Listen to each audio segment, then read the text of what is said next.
Hello, team. Thanks for tuning in to the Clemson Drone Podcast. Before we start the pod, I just want to take a quick minute to let you know about our brand new comprehensive 2-course online program. This is something we just launched in February and are super pumped about. It starts off with our 8-week UAS vocation course. In this class, you'll earn your Part 107 license, learn to fly with our simulator, create maps and models using Drone Deploy, and become a Level 1 thermographer. After that, we're excited to announce our brand new course called UAS Mission Administration. This class is designed for current pilots and UAS program leaders.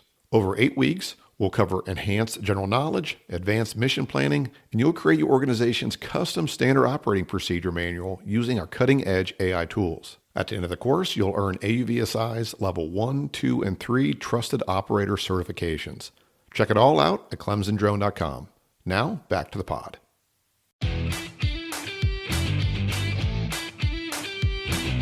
Welcome to the Clemson Drone Podcast. I'm your host, Joe Burgett from Clemson University.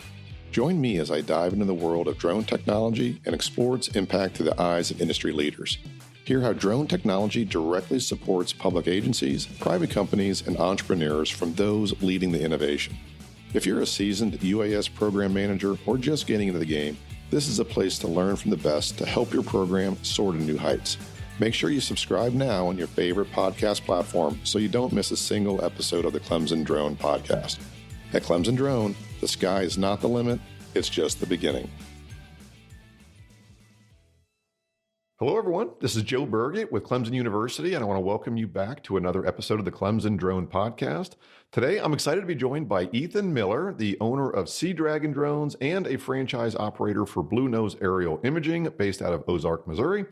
Ethan is a proud Missouri native and a retired UAS Navy veteran who served 22 years as a crew chief on a MH-53 Echo Sea Dragon helicopter.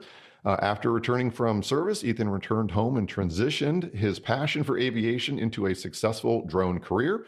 He holds a degree in business administration and is a Clemson Drone UAS vocation course graduate. In fact, he was our very first student to use his VA, VR&E benefits to take the course. So, Ethan, welcome. It is great to have you on the show, my friend.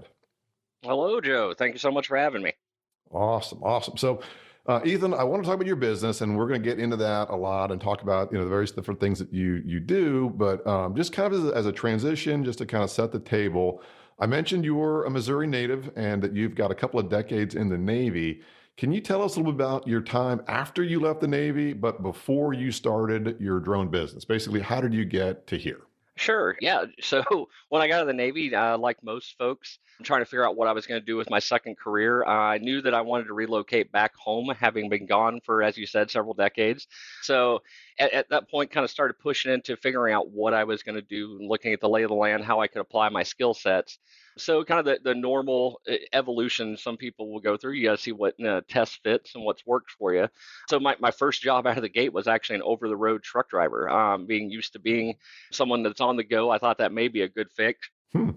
So I did relocate to Missouri, started that process, but then COVID hit, which made being into that field a very big challenge. So at that point, I decided, and also the fact that I really did relocate so I could spend time with family. So Right. I relocated and got off the road and established myself at home, and then kind of went into some normal supervisory roles. I started as a manager at a warehouse, and then later landed as a fleet dispatch truck driving manager for Okay. one of the local trucking companies here, but none of which were really fitting the needs that I had for Okay. as far as mission template. They were somewhat Groundhog Day scenarios I gotcha. where coming from a world where the mission changed daily, I kind of had a need for that fit. And then the other side is that there went from being a very active job to more desk sitting jobs. So they Right. started aggravating some conditions that I had received while in military service. So both those kind of combined was telling me that I needed to find something on my own. Right. I had exposure to the drone industry mainly through recreational FPV drones, Mm-hmm. but hadn't really seen anything from the commercial application outside of residential kind of commercial photo shoots type things, Gotcha. which really didn't draw too much for me. But then in late 2023, I discovered the mapping orthomosaic world, which actually did fit very perfectly with my skill sets that I had been doing in the Navy. One of the missions that we did with our helicopter definitely set right into that. So Right, once I right, discovered that, it kind of opened my eyes to, whoa, the drone industry is going to worlds that I hadn't even imagined to that right, point.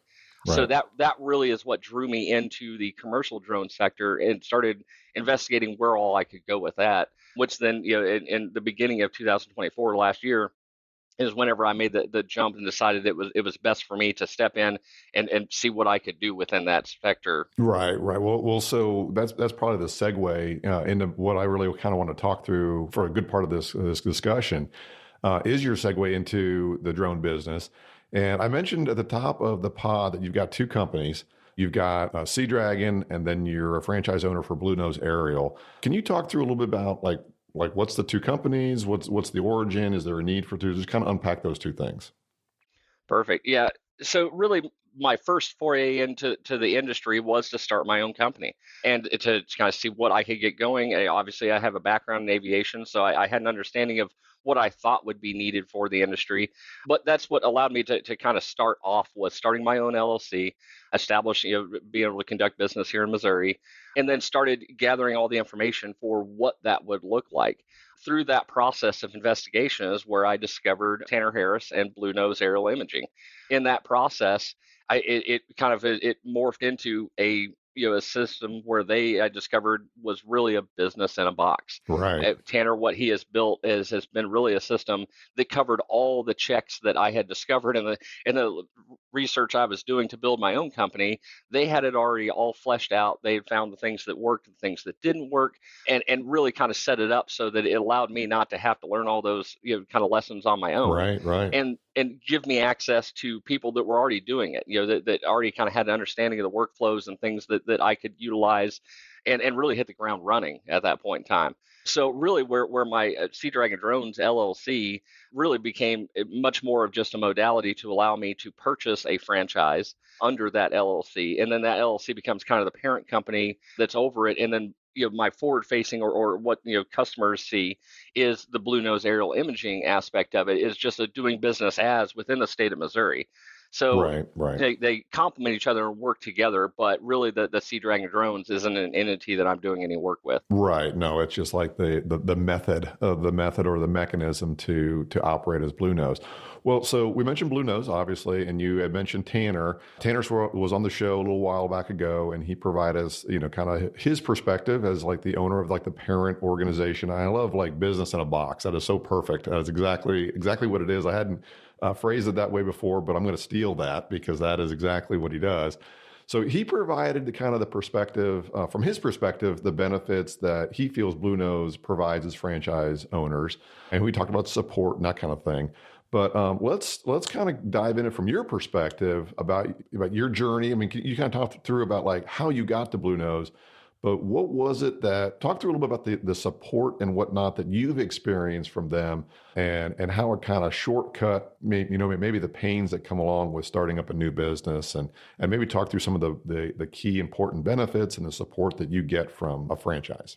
Okay, yeah. When looking at it from the perspective of just a sole proprietor trying to navigate your way through a relatively fledgling industry, it really is kind of a daunting process. So I had originally seen Tanner on a webinar where he was discussing Blue Nose and what he's bringing to the industry, and it was absolutely I recognized at first sight. Whenever I heard Mm, him talking and laying things out, one, he's prior Navy also, so we do right, share a common vocabulary, and the way that he was basically going at setting up a drone business was reminiscent of the Navy's flight program. So there was a lot of commonality, and to me, it seemed to be an instant fit. As soon as I heard him talking about how he wanted to lay things out, all the way across the board, from safety, training, operations, customer management, the whole scenario was what I consider to be absolutely a business accelerator. It felt like I stepped 2 years forward in the process right, right, right. as soon as I started collaborating with Tanner and understanding what the franchise model could bring to you.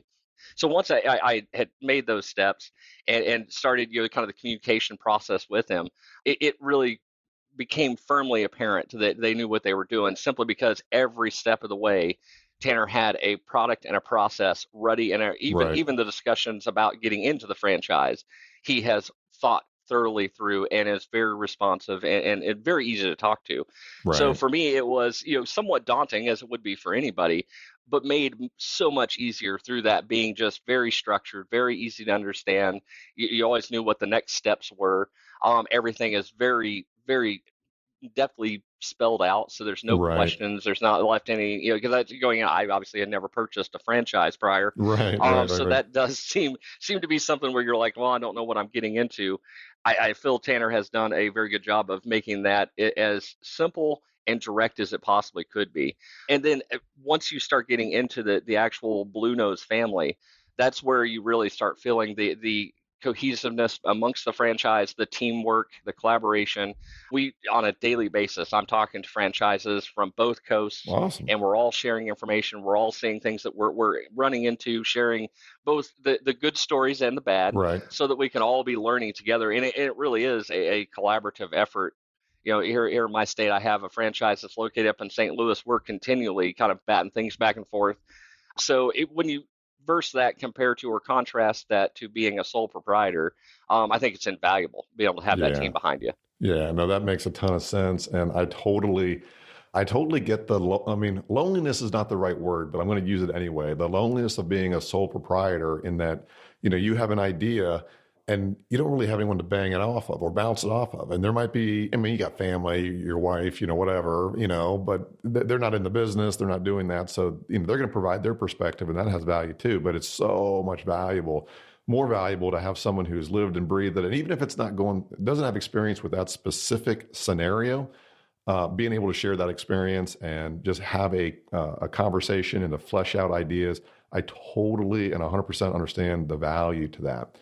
Let me switch gears a little bit on you and kind of talk a little about some of the more logistics of your business. I want to talk really kind of two things. Well, and let's start this way. Let's talk about just like a normal mission for you. Like, what is that? If that animal such exists, where do you kind of find most of where are your customers? Like, what are the services they're looking at? What kind of data are they looking to acquire from you? And what does a normal mission look like from your end? So really, at this point, the two kind of main customer sets that I've been experiencing is there is a need and draw for the residential or realty type of videography and photography type Okay. aspect. Oftentimes, we'll derive those off drone aggregator type boards, things that they're readily available to anybody that you can bid on and kind of and grab from, which is really my local market, is how that is Right. usually reached. And then secondary to that is much more of the commercial construction industry, Yep. where they're looking for larger scale and more repeatable type of maps made for whether it be construction monitoring, Yeah. progress monitoring, being Hmm. able to look and plan where their projects are going to go. So much more on that source of it. A lot of those I'm finding come from our national accounts and businesses that we're connected to across the country, that multiple of our franchises are working with. They're already very comfortable with our business model and the quality that we provide.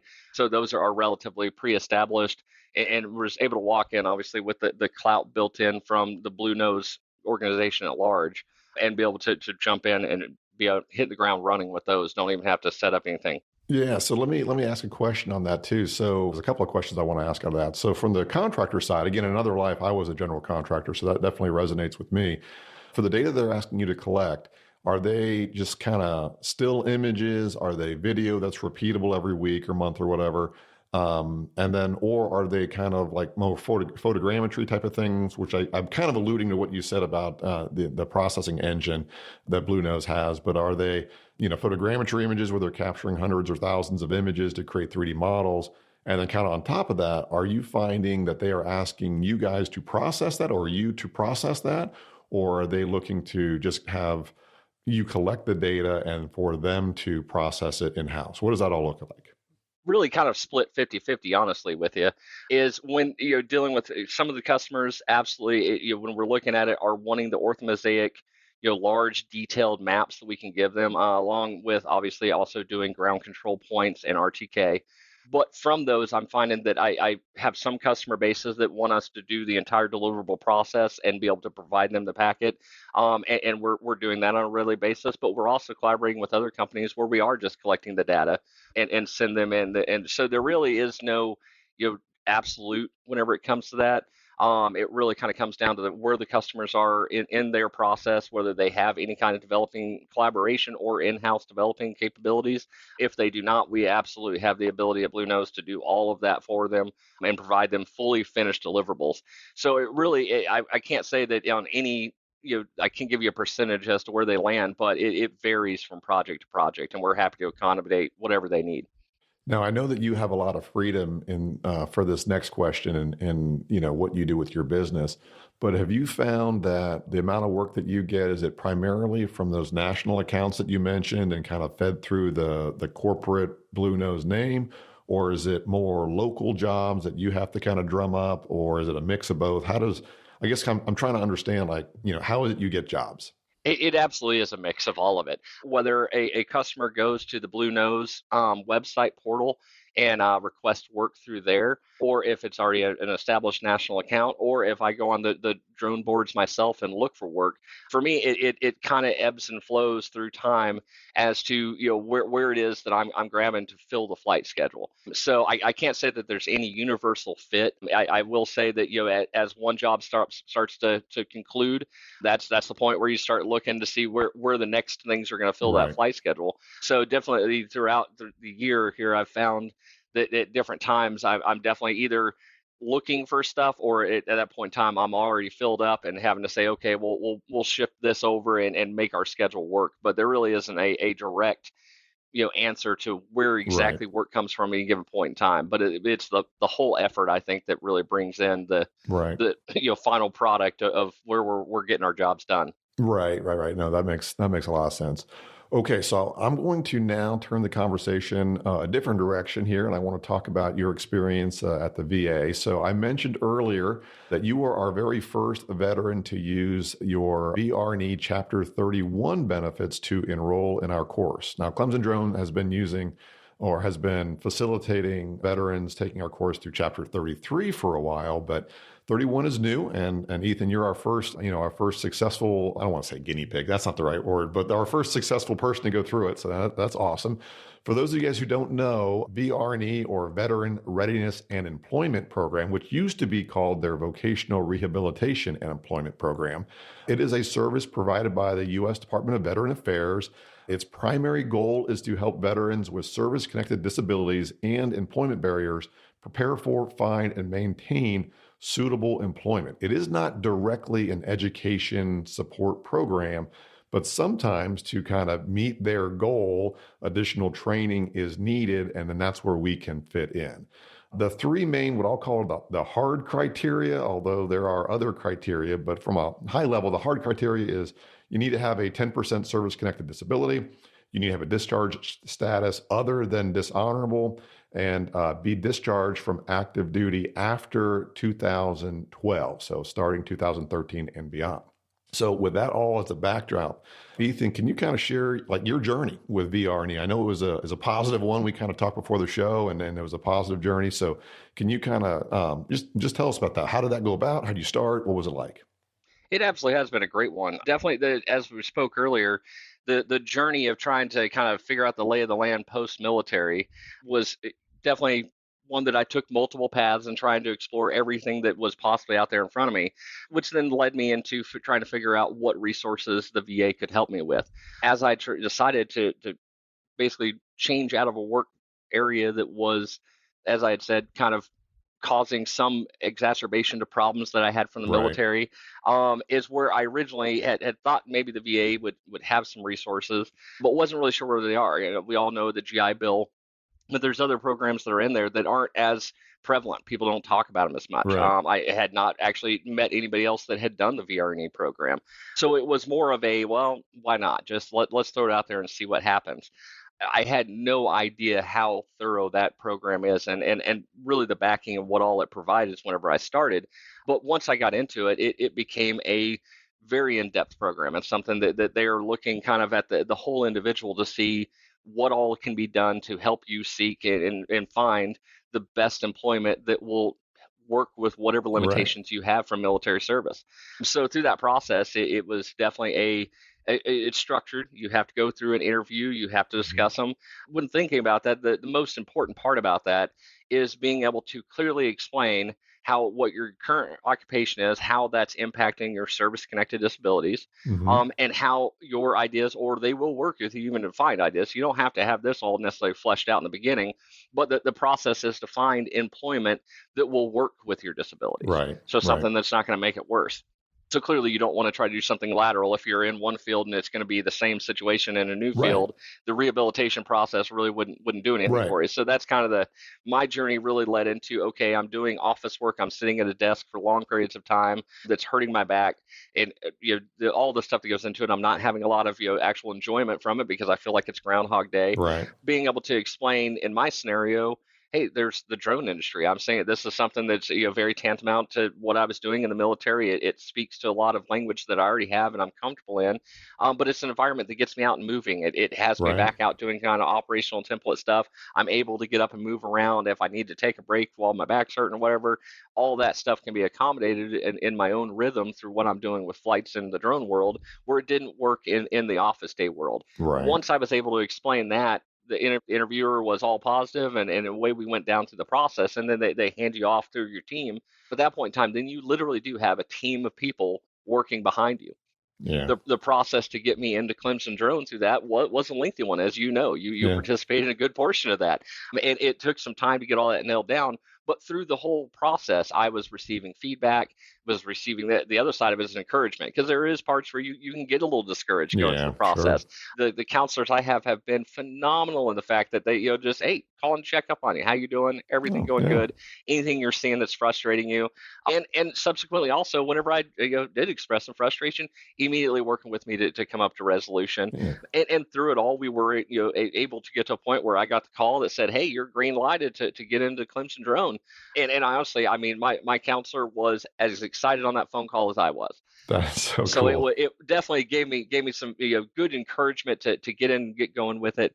And through that process, that also was a cost that my fledgling business didn't have to burden. Right. Sure. So it was a multifaceted blessing that came out of that. But then through the process, after completing Clemson Drone, it wasn't like they just hung up the phone and said, "Well, see you later." They've continued working with me. I've sent them my business plan, and they've given collaboration efforts on that. So that there is a continued process that you'll go through with it. That, from my vantage point, has been absolutely wonderful to go.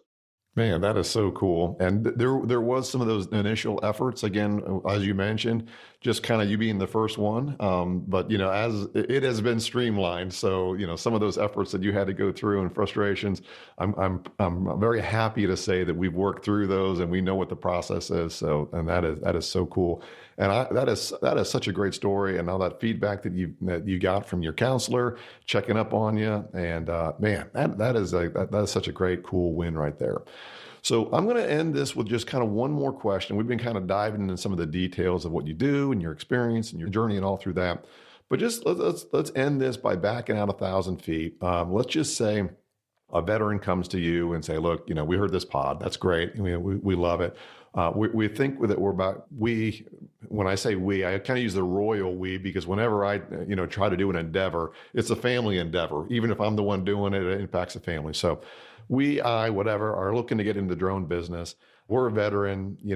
We've got some background here. We think it's cool. We've seen some videos. We've watched some YouTubes and all this kind of stuff. We listen to your pod. That's all good. What advice would you give a veteran who wants to get in the drone business? Is there things to watch out for, things to do, things that maybe on your journey that you would have done differently? What kind of high level advice would you give a veteran wanting to get in the drone business?